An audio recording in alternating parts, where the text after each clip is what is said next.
50,000 টাকা নিয়ে বেরিয়েছি, পানি না, বাড়ি থেকে আরো 2 লাখ টাকা নিয়ে আসবো প্রয়োজনে।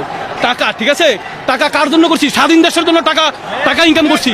মেয়া টাকা লইয়া যদি স্বাধীন দেশে বসবাস করতে না পারি, সরকারের আন্ডারে বসবাস করি, এই জীবন দেওয়ার জন্য রাস্তায় আসছি। আমি বাইচা থাকার জন্য জন্ম হয়েছে না, বাপ চাচারা স্বাধীন করে গেছে, আমরা কেন পালাবো? ওই রক্তই তো আমাদের শরীরে মিয়া, আমরা স্বাধীন করার জন্য তো নামছি দেশে। এগুলো ছাত্র জনতা পাবলিকে পাইছে বুয়া, ছাত্রদের বুয়া না। ভাষা আন্দোলন স্বাধীন করেছে ছাত্ররা, 69 স্বাধীন করেছে ছাত্ররা, 74 পরে বাস দিছে ছাত্ররা, এখনো বাস দিবে ছাত্ররা ইনশাআল্লাহ।